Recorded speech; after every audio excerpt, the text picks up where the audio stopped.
What are the benefits for us in being a member of the Beefarmers Association? Well, firstly, Do you think we're on the right track to getting there? The management team at Sabio currently is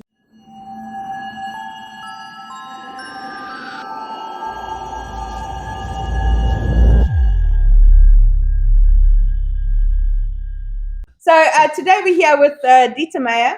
Is it Meyer from the Beefarmers Association of KZN.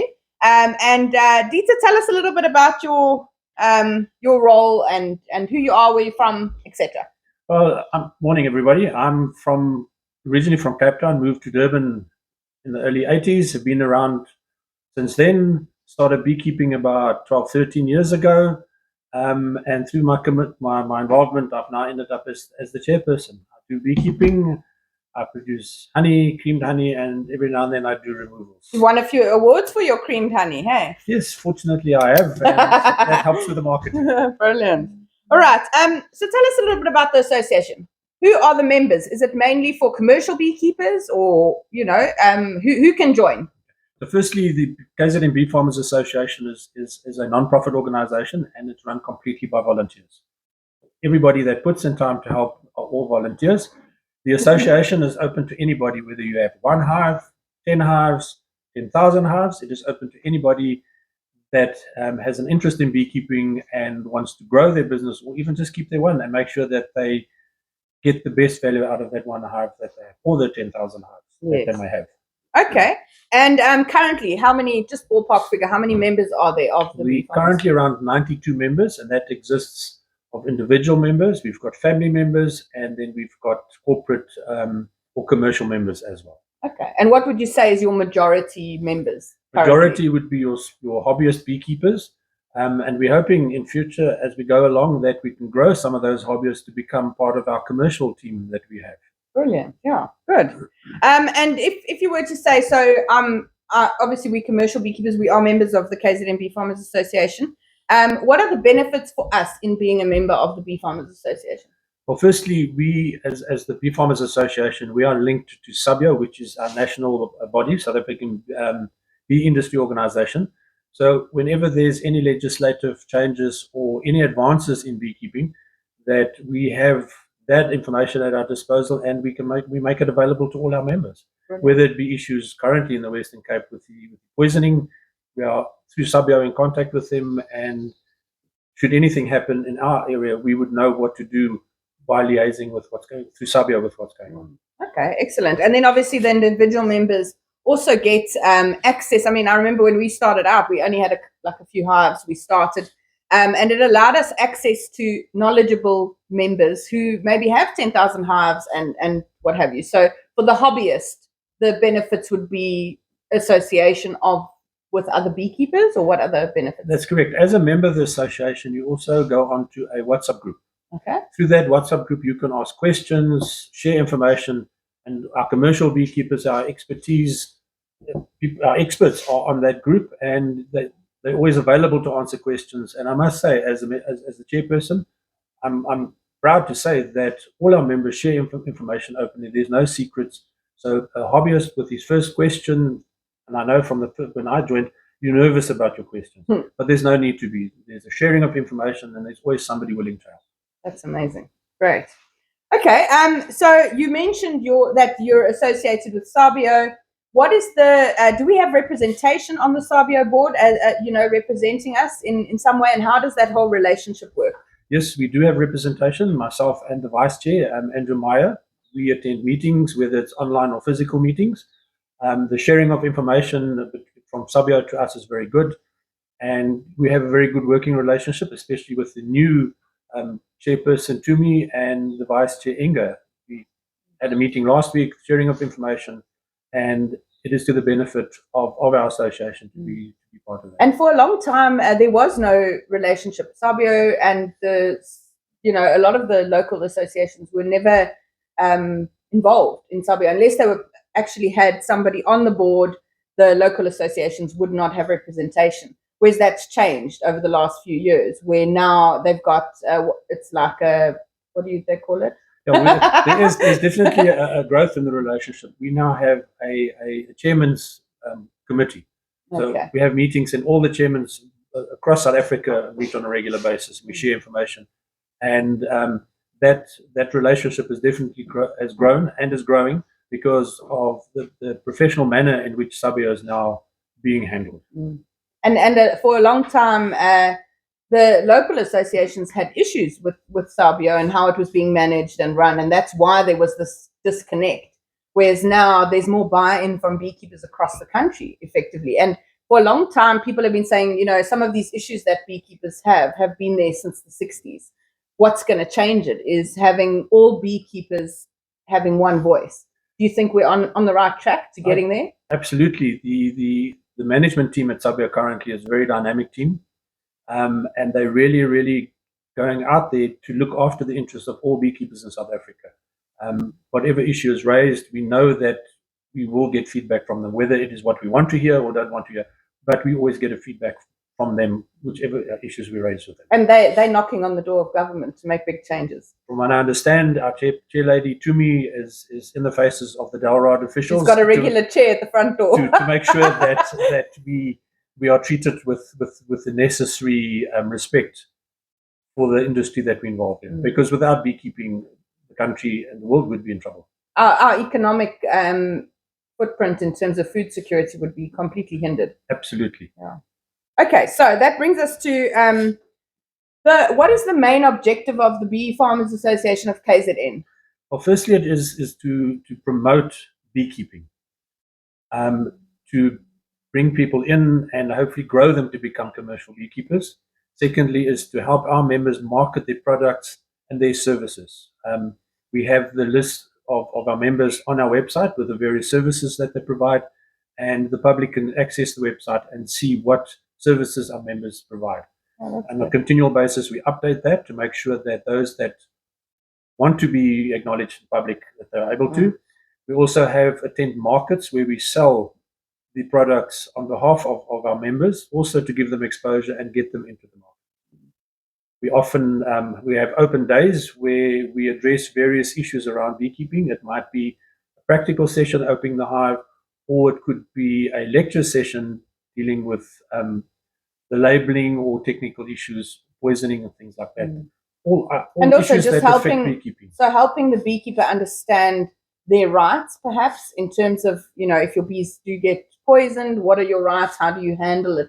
That association with Sabio is what helps to make sure that we're all dealing with those issues the same way. That's correct? That's correct, yeah. Now, currently with the poisoning in the Western Cape, they are busy working on a protocol regarding poisoning. Once that's available, we'll make it available to our members. So should we encounter an issue like that, we're in a position to react to it correctly and get the right support for the beekeeper and the grower involved in the issue like that. So we're talking about the grower now, and obviously, you know, this is big news across South Africa at the moment. Hundreds of colonies have been poisoned in the Western Cape. And so how do you see the role of any bee association in terms of helping to link that communication between the farmers and the beekeepers? Because a lot of the times when we discuss with other commercial beekeepers, they feel like, you know, they're the guy standing on the stoop of the bee farmer, you know, of the crop grower saying, hey, you're supposed to have so many hives per hectare. You know, you're not allowed to spray when my bees are there, and they're one voice. How do we get it to a point where we have an association advocating for those same regulations and rules? Otherwise, it just seems like the beekeeper's there to try and make a quick buck. Oh, you should have 4 hives per hectare. So instead of the farmer just taking one, they're trying to upsell. Well, I believe that we should encourage and work on open communication between beekeepers, the Beefarmers Association, the growers and the Growers Association, so that as a team we can work together to deal with those issues. So that's not a one-on-one issue, that the beekeeper understands what the needs are of the grower, and so that the grower understands the needs and the protection of the beekeeper as well. So there has to be that open communication. But as an association, we need to make contact with the Growers Association and start that relationship. Once we have a good relationship between the associations, that should automatically then drop down to the beekeeper and the grower level. And I mean, for that, obviously, we spoke about the Beefarmers Association being a voluntary thing. So your committee members all have their own jobs and own things. So, I mean, obviously, some assistance from the public or from the beekeeping communities would help you guys to do that. So what do you think, if you were to say the top things are that you as an association need from the bee farmers community, what do you think that is? Well, firstly, if we can grow our membership, it will give us a stronger voice at national level. And secondly, as a committee, we all volunteers. We really need more people to come on board to assist us. Even if you've got one hive, if you are a specialist in events, that would assist us in organizing our events. If you're a specialist in social media, we need social media to promote what we do and promote our members. So a growth in our numbers, and then support by members on the committee to assist us. And if you're on the committee, you don't physically have to be at the meetings. We've got technology. We do online meetings. A lot of our committee members attended online, so it's not compulsory to attend. And you don't have to travel far. No, you don't. Yeah. So one of the things that I like the way you keep talking about this, a lot of young chairmen believe that they are in control. They are the boss. But I understand, and I can see just the way that you talk, how you talk of being in service of the members. And what do you see your role as the chairman in terms of leading or guiding the association to stay within what they want to achieve? Well, firstly, the members elected me as the chairperson, so I represent their positions and what they do. And in doing so, I have to have a team to work with. I can't go off and make solitary decisions for the association. It's all done through the committee system, and that's why we need more members on the committee so that we can work as a team. I'm just the bus driver. The direction and the route that we go is governed by the members' needs and what the committee decides.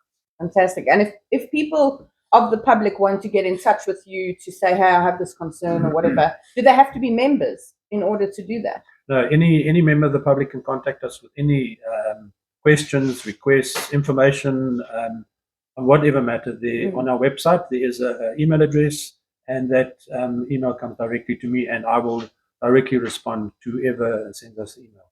Okay, fantastic. Now, obviously, we've just spoken about the spotlight on the bee poisoning. There's also been quite a bit in the press recently on, in fact, when you arrived here, you mentioned that some honey was confiscated in Durban last week. Tell us a little bit about this honey fraud thing, and what is, if any, involvement from the Bee Farmers Association? How does it all work? Who's doing all this confiscating of honey, etc.?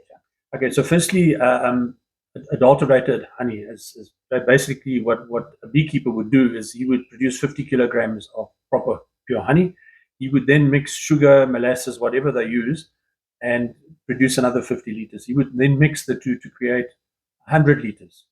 That's why often adulterated honey is very cheap in the shop. Okay. That undermines the work that individual beekeepers, commercial beekeepers do to produce the honey that they do. It's hard work, as you know. And it's a lot of time that you spend in producing good honey, and these individuals come in with their fake honey. So it creates a big problem for beekeepers. Secondly, it's also a health risk for the public out there. They believe they're eating honey, and then you're eating molasses. It could affect your health. So there's sugar, a lot water, of risk, corn syrup. a lot of risks involved with that. Yeah. So the enforcement agency that looks after that for us is the Department of Agriculture, Land Reform and Rural Development, commonly known as DALROD. Their inspectors will go out and visit shops, look at what is there, and at times they test the honey, and then they take action against the people that sell that honey in the market. So DALROD is the enforcement agency. How do they know? How do they know which honeys they should be taking off the shelves? They have a format where they test the honey, and based on that test, they take it away. They'll also look at the labeling. There's legislation in terms of the labeling. They look at the labeling. If that's false or incorrect, they also remove it. I think what we'll do, we'll put a link on the bottom of this video for the actual regulations in terms of labeling, so that if any of you at home want to make sure that your honey is compliant, whether you're buying it off the shelf or if you are bottling your own honey, to make sure that you are compliant. And then if somebody, so let's say, for example, honey is confiscated and there's a problem on the label and they test it and everything is fine, is that honey then returned back to the shop, or Or from what I understand, that once the honey's been removed, confiscated, it gets destroyed. oh, okay. Specifically, if they can prove that it's been adulterated, then they would take it out the market and not allow it to go back in. But if it's not adulterated, let's say someone, for example, left their lot number or the date of production or something off of their bottle, and it's seen to be. Yeah. I'm not 100% sure. I am trying to make contact with our local Dalrot representative and get that individual to come and address our members so that we all understand exactly how they do it in KZN. Yes. We know that we've also seen the publicity in December, how they were doing it in Gauteng. They've just recently done it around here, and we can expect more visits from them. Yeah, definitely. And I think that's good. I mean, it safeguards, fine, if you're going to be selling honey that is a syrup, you've got to make sure on the label it says that. Correct. So it all comes down to the labeling and making sure that the consumer is buying what he believes to be the right product. Product. Absolutely. Okay. So then how are you helping the members to comply to all these regulations? Well, we on a regular basis post the regulations, and we keep reminding them. In fact, last week after the information came through about the raid, I did put a message on our group to ensure that members are aware of it, and also the fact that you're a member of the Beefarmers Association does not protect you. In fact, it places a bigger onus on us as Bee Farmer Association members to make sure that our labeling and bottling is correct. And that goes the same for anything that they're doing. If you're a member and you're listed on the Beefarmers Association website for bee removals, for example, you're there you're held to a higher account. Correct. And if someone were to, let's say, for example, Pete Pompey's had his name on your website, saying that he does bee removals, and somebody reports that when they called that person, they were poisoning the bees. What sort of action are you able to take against something like that? If it's an association member, we'd look into the matter and get the beekeeper's version, get the complainant's version, and then decide whether it is still value for the association to have that member as a part of the association. There is a process in place where we can remove the person as a member of the association. And the consequence of that is that their details would be removed from our website. Of course. But gratefully, I'm not aware that it's ever happened to the association. Fantastic. Great to know.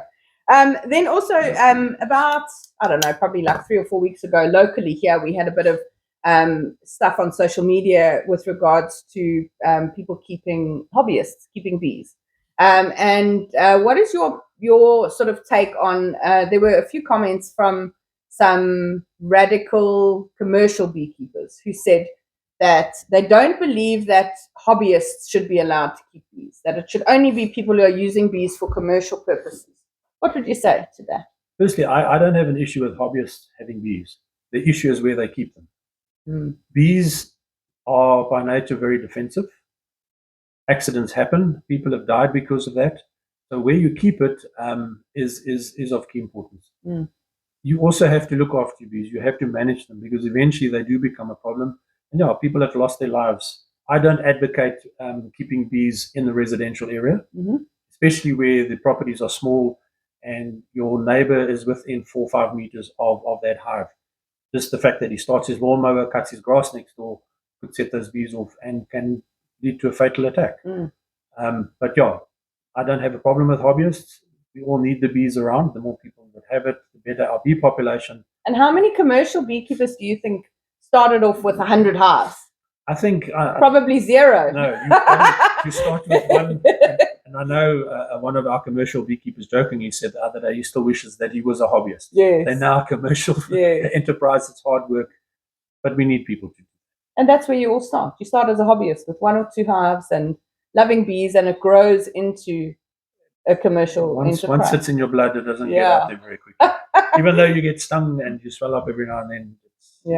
So it's a passion for those involved in it. It is, so guys, if you'd like to become a member or see how you can get involved in the KZN Beefarmers Association, we're going to post all the contact details there.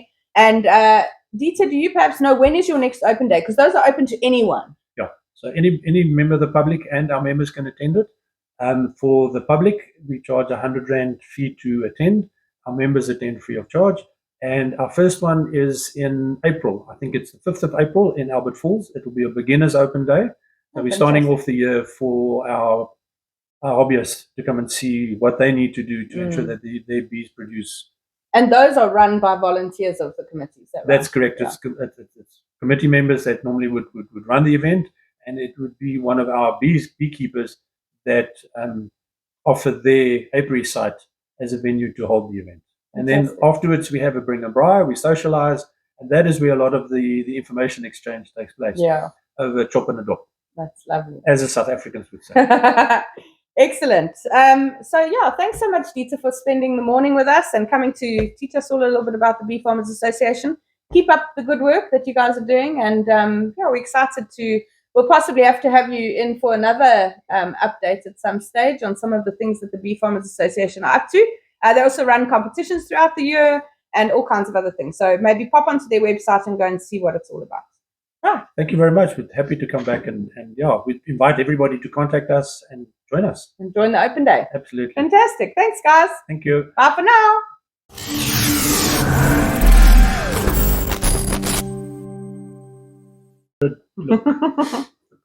All right, coffee with Christy. All right, coffee with Christy and Dieter.